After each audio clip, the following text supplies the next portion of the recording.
Un tema que ayer realmente fue un balde de agua fría para las autoridades penitenciarias nacionales fue la decisión de Naciones Unidas.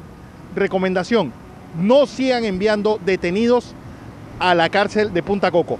Un tema que hemos tocado varias veces aquí porque a la larga violaba la Convención de Bangkok sobre tratamiento a los privados de libertad, y por ello tengo hoy a alguien que desde un principio dijo: esto no es legal ni ético, enviar ya a un privado de libertad, tiene la privación de libertad como pena, para enviarlo, además de todo, lejos de sus familiares y mantenerlo lejos de su sitio de residencia.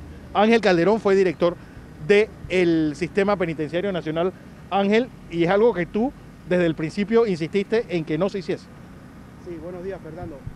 El tema de las islas convertidas en penitenciaría no es un tema de ahora, es un tema de vieja data. Se reconoce la existencia de 10 islas que han sido utilizadas como centros penitenciarios. Quizás las más conocidas dentro de este ámbito han sido... Sí, la de Alcatraz. La de Alcatraz. Tenemos también la isla que existía en Sudáfrica durante el tiempo del apartheid, que precisamente fue clausurada por Nelson Mandela, y sobre la cual precisamente existe un convenio que es la de Robertman.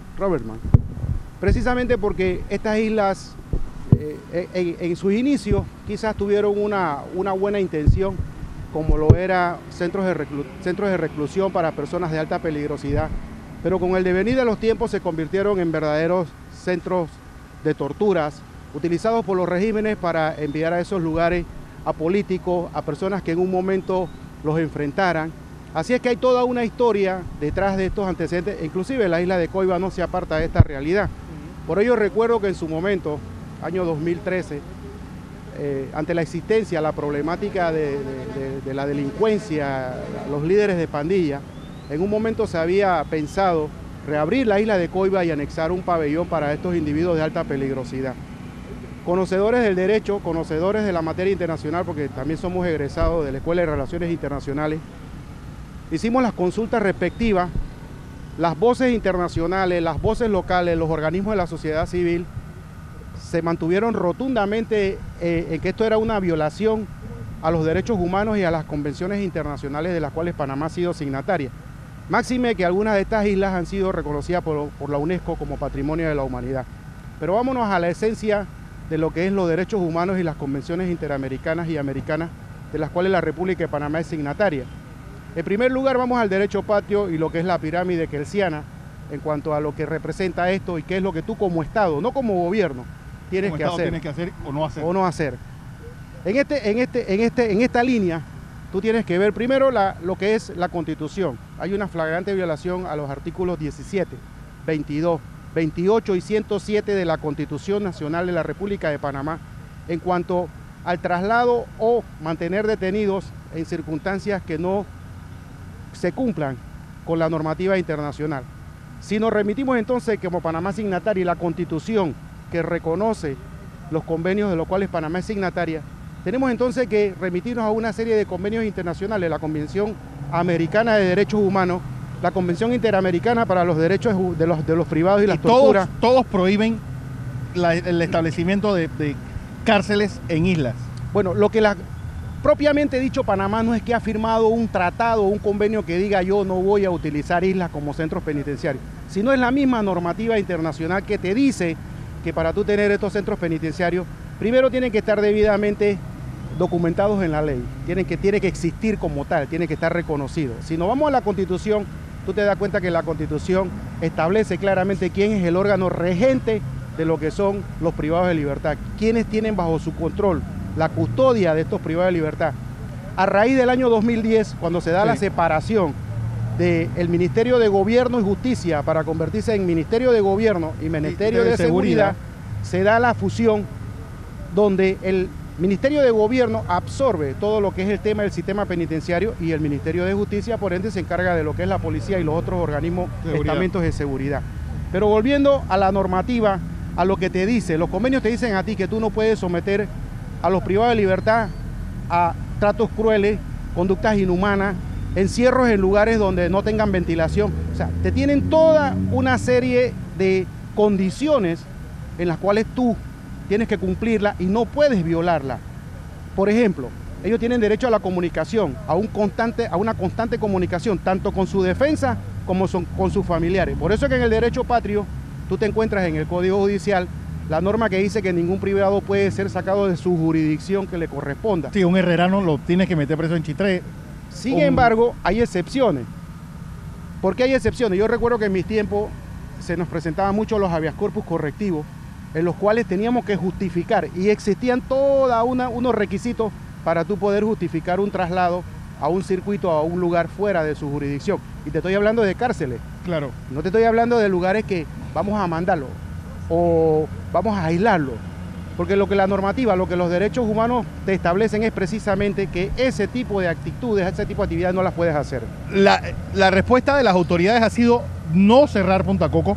Y es más, incluso el presidente ha sugerido, incluso el ministro de Gobierno y Justicia, que quienes se oponen a la creación de esta isla, de este centro penal en Punta Coco, hasta cierto punto pues están favoreciendo a pandillas o a gente o a los reos, a los delincuentes que se están moviendo hacia ese punto.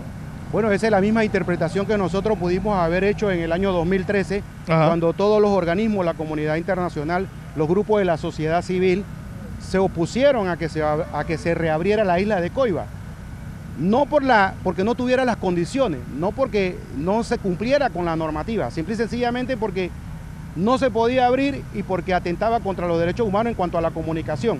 Tú cuando tienes un privado, ellos tienen derecho a la comunicación. ¿Qué significa? Tienes que tenerle teléfono, tienes que tenerlo en un lugar, porque hay que tomar en cuenta dos cosas aquí, el procesado y el condenado. E inclusive, tanto la Convención Interamericana, la Convención Americana, la regla mínima de Bangkok, la Convención de Kioto, son claros y te establecen a ti cuál es la diferencia entre el privado preventivo, sí, o el privado procesado y el privado condenado. E inclusive le da mucha más garantía a los privados procesados porque precisamente reza un principio que es sacro en todas las comunidades de derecho, que tiene que ver con la presunción de inocencia. Entonces, si tú tienes estos principios, no es un tema que ahora, de la cual Panamá desde el año 2000, al hacerse signataria de muchos de estos convenios, inclusive el convenio contra la tortura, tú vengas y digas, ah no, que esto sí es bueno ahora, pero era malo antes. Entonces, las cosas son en su justa dimensión.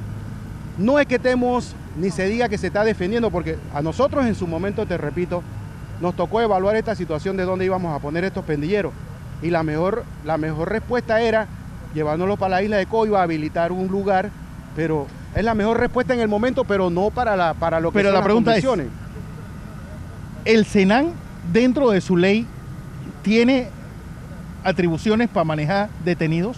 Bueno, es que ahí es donde te vamos a lo que ha sido la separación. Por mandato de la Constitución, el sistema penitenciario es el que tiene que organizar esto. Así que el sistema penitenciario no puede decir que yo no sé, que yo no conozco y que eso es una preventiva. Porque si tú hablas de preventiva o transitoria, sí, que es la palabra que se está usando, su palabra lo dice, transitoria. Tiene un tiempo determinado y tiene un fin. Sin embargo, si tú buscas bajo qué régimen o en qué parte de la ley se establece que Punta Coco sea un centro penitenciario y quién lo regenta, vas a ver que choca, porque ni el SENAN, ni el SENAFRON, ni la Policía Nacional tienen tienen esa. Sin embargo, a través de la dirección del sistema penitenciario sí puede solicitarle, pero tiene que entrar el sistema penitenciario a través del Ministerio de Gobierno, a ver y regular esta materia. La pregunta, Ángel,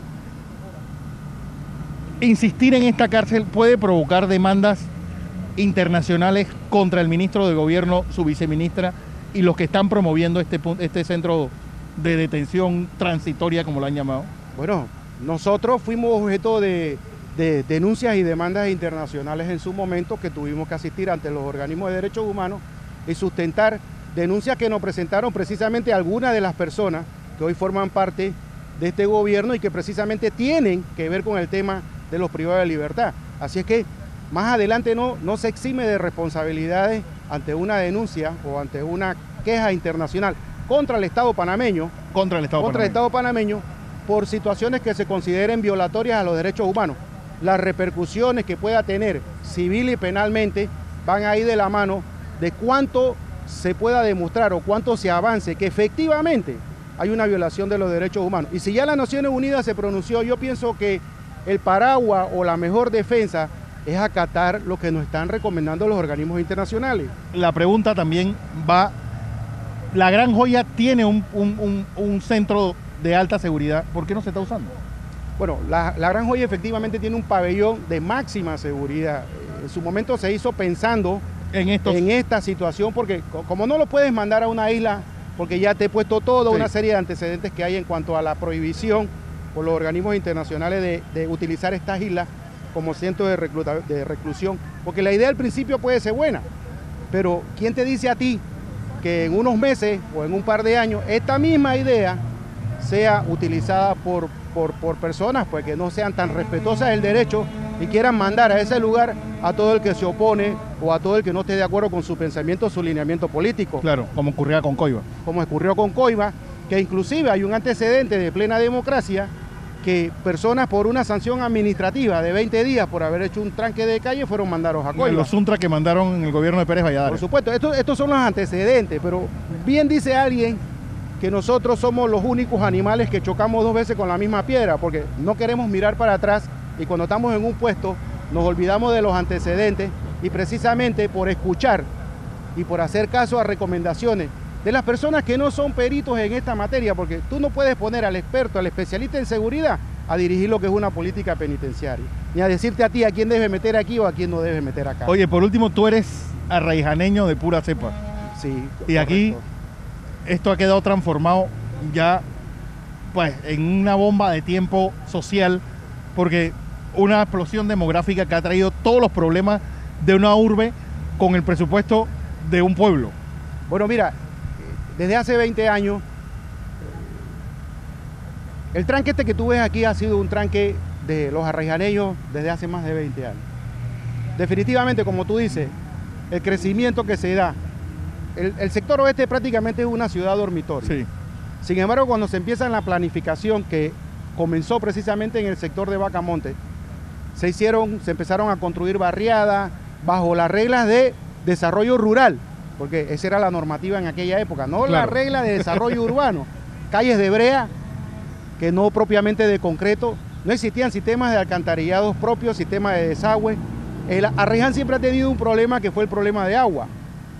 No se exploraron esas condiciones ni el crecimiento. El daño que han causado a los ríos, el daño ecológico que se ha causado en este distrito ha sido muy grande, producto de este crecimiento no coordinado ni programado. Este sector que tú ves aquí, este sector prácticamente era la zona del canal.